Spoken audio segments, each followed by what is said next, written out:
couldn't see the wisdom in your pain.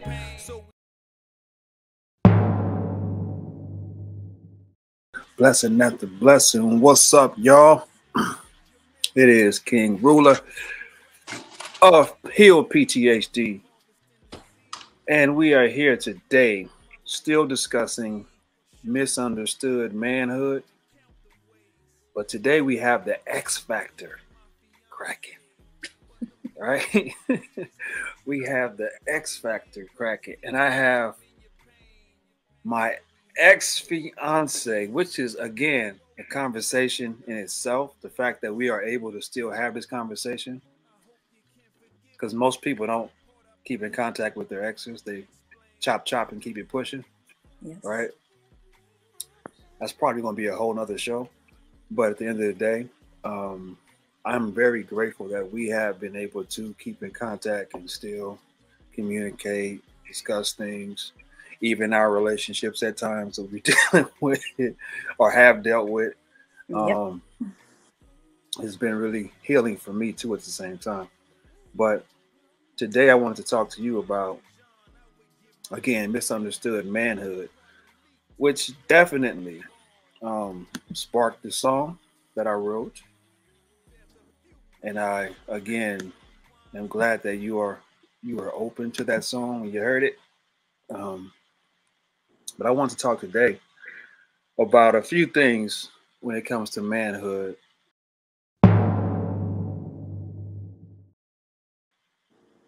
When we were together, what kind of man do you feel I was at that time through our experience? What kind of man did I show up as to you? Okay, let's see here. There was some good and some bad. I'm sure there was some bad. I already know that one, but go ahead. So the good part was that you were very caring, loyal, committed, very protective, good father figure, great with your boys, great with my boys. We had a very good relationship. It seems like the issues came in with like some insecurities, some scarring from the past, probably some things that you hadn't got over with that kept popping up in our relationship that ultimately caused us to part our separate ways. So you came with some baggage, should I say? Not the baggage. Okay. Did I come in with the baggage? Okay. I think everybody comes in with baggage. We all, if you're living on this planet Earth, you have a scar somewhere. I'm sorry. Right? Yeah. So everybody comes in with this. Some people's are more fine-tuned. Some people's are just blaring. You can only hide it for so long, though. But I know I did. I came in with a lot of baggage. We're going to talk about that in a second, too. But what was the thing for you that you just completely could not take that kind of like was the nail in the coffin for our relationship, you feel? I think it was like I don't want to say anger, but it was like a lack of understanding and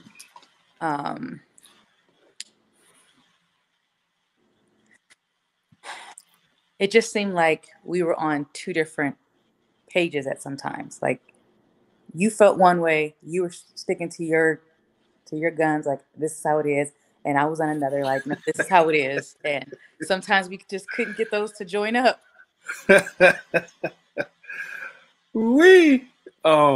you're right. You're definitely right. And growing from that, you know, you kind of understand now how to go into things. See, I talked to Karan yesterday on a podcast doing the same thing. Okay. And been talking to him, and Karan is my son, y'all.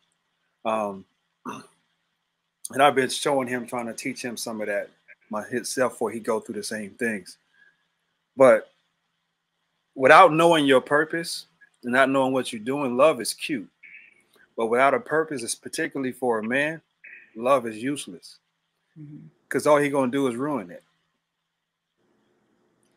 Right? So that was my situation. I didn't know what the hell I was doing. I knew I was talented in so many different things. But at the same time, that talent that I had was scarred by my stepfather and my mother. And I didn't believe in it fully. So at the same time, here I go with this beautiful woman that I finally got. Damn, she's great. She's all it is. But like I said, a man without a purpose destroys it, because any scar tissue is going to reach out and just blow up and just destroy everything it touches.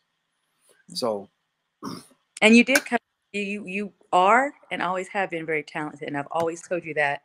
And I was one of your biggest supporters. I was like, if you're doing something you don't enjoy, stop doing it and do something you love. And I knew you could do it. yes. I tell this story all the time. You don't know this, but the story of when I quit the car business. Mm-hmm. You remember that? Yes. I was working at a Chevrolet place in, what was that? Torrance somewhere? Culver City. No, it was in Torrance. Was No, it it was a Chevrolet place in Torrance. I worked Oh, okay. at GMC over there, Oh yeah, in Culver City, yeah. Culver City, but it was in somewhere in Torrance. I forgot what it was, but I was miserable. Mm-hmm. And I called you and I was like, man, I don't feel like being at this damn place today. And she was like, come home. I was like, hell no, I ain't quitting. Like, what are you talking about? I'm a man. I got to work. I got to get this money. I can't be sitting at home. She was like, boy, quit. You're not happy. You'll figure out something else. At first, I was like, hell no, I ain't doing that. I'm not going to be in the trap. But then the more adamant you were about it, I saw you were serious. I was like, what? I ain't never heard a woman say nothing like that. When I was, okay, nigga, I quit. I got my stuff. I walked up to the sales desk, man. I was like, I'm out, homie. I quit. They was like, what? Yeah, I'm done. And never looked back from there. But yep. Just to have that support was just dope. So, and I don't know if I told you this before, but I definitely appreciate you for that. Like, I really do. Why do you think that I made those choices? I don't know if we've ever talked about this, but why do you think that anger, I chose to exhibit that? I knew you didn't like it because we had that conversation a few times. Yeah. I remember one time in the DMV, we were in the DMV and we were talking about it. And you said I was 95% of everything you wanted.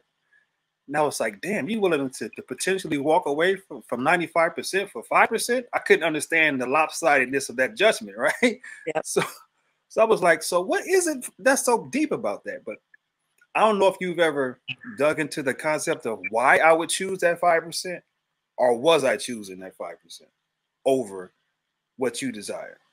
I don't even think it was a choice. I just think that it was part of you at the time and you didn't know how to overcome it.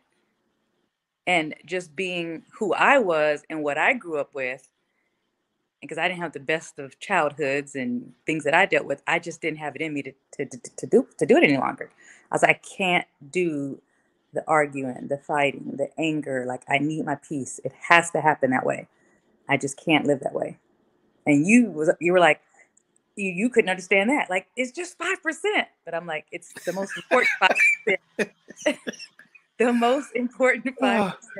And from that day on, I mean, I've never stayed in an environment, lived through anything when it's not peaceful and it's not how it needs to be. I just can't. So it wasn't like a you thing. It was a me thing. And I've never changed. You see, going back to the texture of this show, Heal PTHD. See, when you're in the hood, arguments are normal. Mm-hmm. Right? Arguments are a way of expression of love to a degree. Right? Some people don't think you love them unless you argue with them. Yeah. Right? Even when we went to that counseling, I won't say his name, but you know what I'm talking about. Mm-hmm. We went to that counseling. He even said in the counseling, I think he said it in it or after it. He said something to the effect that every couple argues. It's normal. So it's like, even in the counselor was feeding that energy. So when he left and I talked to him after you, we had a long conversation and he was like, bro, she tripping. I was like, yeah, she tripping. So he was like, kind of like feeding what I was saying, because again, in the hood, that's a normal thing. Like, yeah, the concept of every couple argues is normal. Not even probably in the hood. I think it transcends beyond the hood, but the hood really puts a stamp on that concept. So, that's deep. And no, I did not choose it. I'm gonna say this live online. I'm gonna take a drink first. Hold up. No, there's nothing in that drink but juice. But I'm gonna say this live online that you were the only one. You were the main one that changed my life.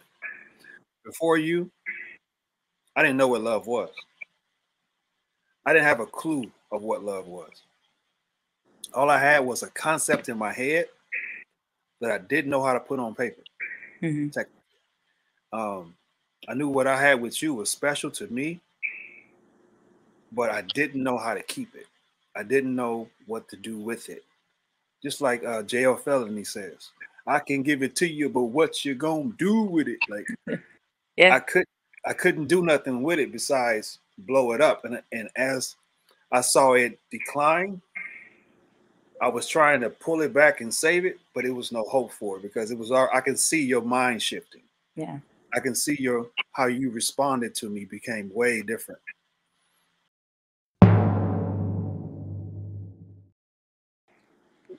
What is a man to you?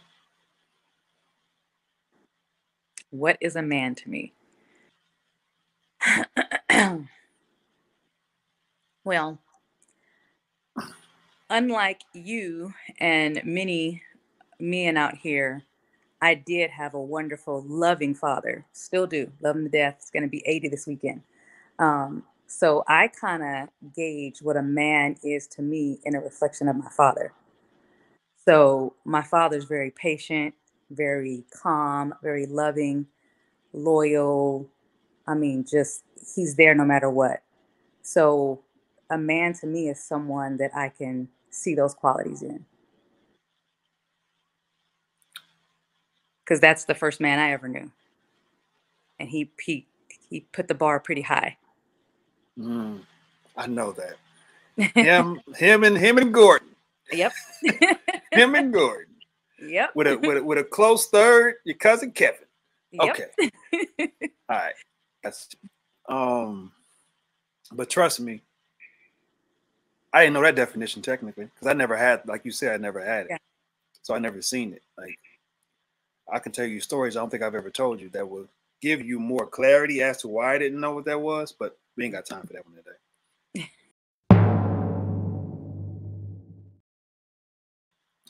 What is a man's role in a woman's life to you?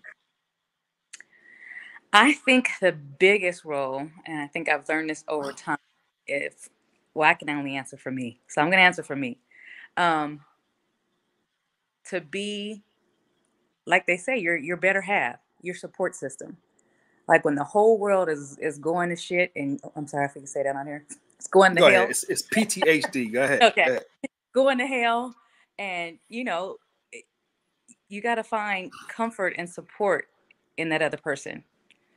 So I guess just someone like to have your back, be there, support, and love you through whatever.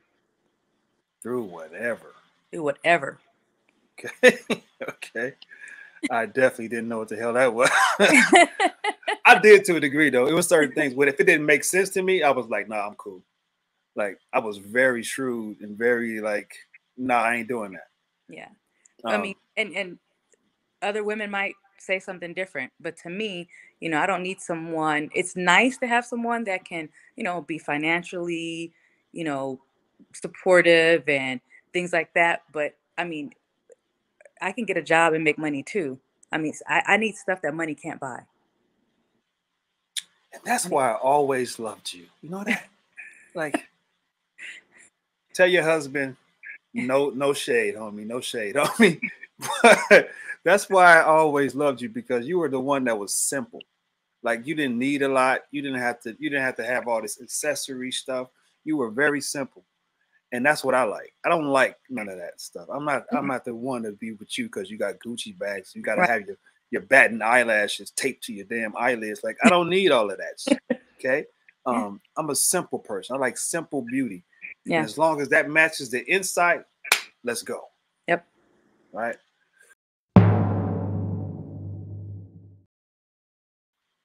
Now, speaking of money, we live in a world where the bag is very important. particularly in the ghetto because they ain't never had the bag, right? When you're surviving and you're starving in the hood, the bag seems very important.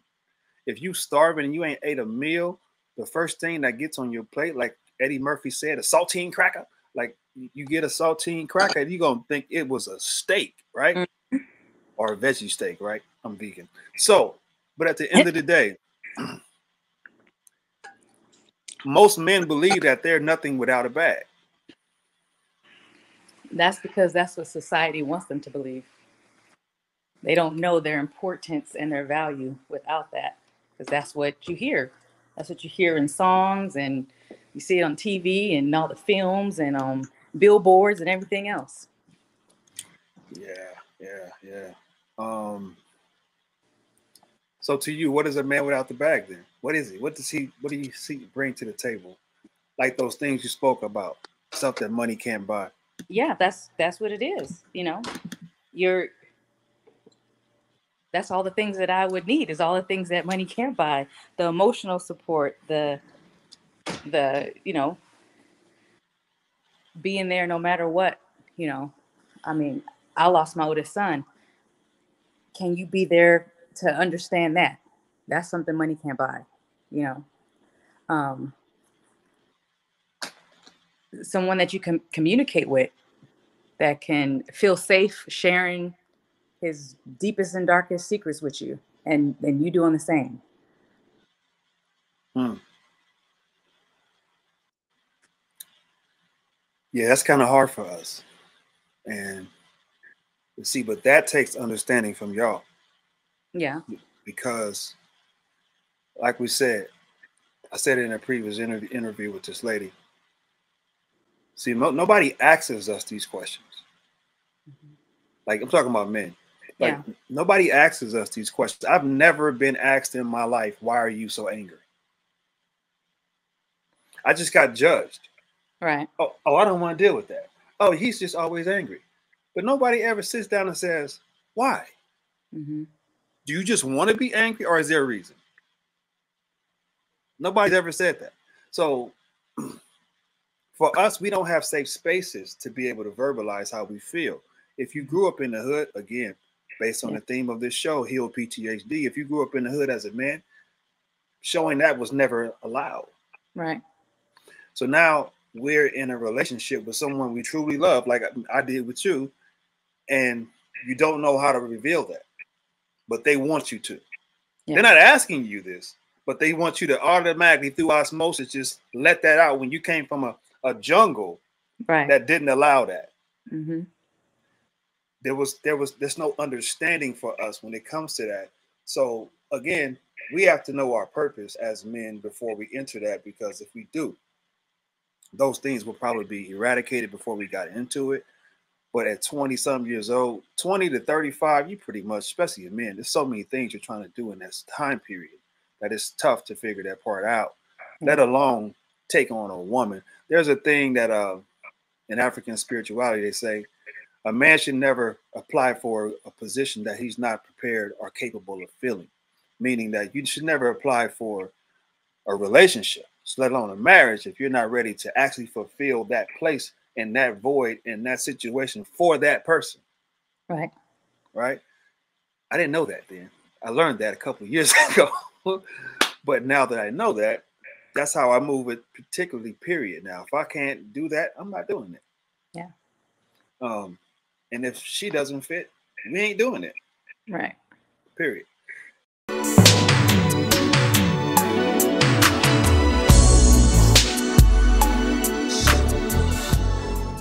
So the last thing I'm gonna do is we play this game. I did it with Karan. He was laughing the whole time.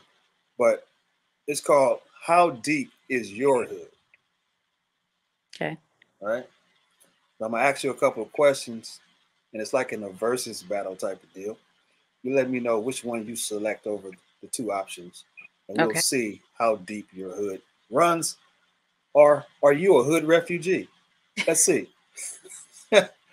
All right. So the first one is, I think I already know what you're going to say. The bag, level of importance, right? The bag or purpose? Purpose. Ashe. Vacation or investment? Can't do both? These are the only choices we have right now. Vacation or investment? That's really a hard one because I would have said investment, but life is so short and we don't know if I promise tomorrow. So I'm leaning towards vacation just because we don't know. That investment may never pan out. So my sensible mind is saying investment, but my heart and reality is gonna say vacation. Okay, we're in the emotions on that one. All right, so job or business? Business. Okay. Would you rather be known or seen or complimented even for sexiness or intelligence? Intelligence. Ah. And would you rather be remembered for based upon respect or humility? Humility. That's what I'm talking about. See, we've done our healing, y'all. We've done a lot of work. Besides the vacation part, she was out of her emotions on everything else. But I knew that was going to be a good one for you. That's why I chose that question. But selfies are important, right? That's only because of Robbie. Why is that? Because after losing him, I just don't take anything for granted. And if I can go enjoy something that he didn't get to enjoy, I'm always going to pick that. So. Oh, okay. So definitely in the emotions for that choice. Blessings to my man Robbie. Robbie was I didn't make it to be your husband, so I can't say my stepson, but I was definitely a huge part of in his little chunk of life. Yep. While he was here. Really, really good, rambunctious, but very good kid that was and super smart at the same time. That boy, you can look at him and see he was figuring you out. Like he's trying to really put this together, isn't he? Yep. But he's gonna be missed. I'm sorry you had to go through that. I know that was tough. I know it's still tough every day. Yep. Like I told you when I lost my mother, like you never get past those things. You just get past through the moment. Right. That's it. Hey, I know you're at work. I appreciate your time. I appreciate you coming in here. I hope you have fun with me. Enjoy life. And one thing I want you to leave with this is I don't know if you've dealt with anything that I've done, but you've heard the song. You've heard me say it on the music, and we've had multiple conversations. Yes. But I want to say this live because this is for men everywhere that have hurt other women because you didn't know what your manhood was about, and you came from hood thinking about what the hood said manhood was about, and you wind up hurting innocent people in the process. So I want to hit every man to hear this concept that I apologize to you, Shantae, for my ignorance, I'll say. I didn't know what I was doing. I wish I did, because that 5% was way more valuable than the 95 to me now at this point. I would have traded that 95% in for that 5 any day just to be sitting here in a position saying that we would have been together with almost 20 years now. Yeah. Yeah. I lost all of that for 5%. So, but it helped me grow at the same time. So I can't have regrets because I would have never grown if you didn't do what you did. Right. But I appreciate you. Love you. Appreciate you. Enjoy your new marriage. Congratulations again. Thank you. Thank you. We will talk soon. Enjoy work. Do your thing. All Kiss right. all the kids and tell Sean I said hello. Will do. Thank you. All right. Love you. Love you too. Okay. Shantae, I can't even count the ways you stole my heart, became my fiancé. But them PTHDs had me tripping. Couldn't hear, couldn't see the wisdom in your pain. So we had to part ways. We both moved on. I just felt compelled to say, I hope you can forgive me for the part I played. Please, Lauren, explain.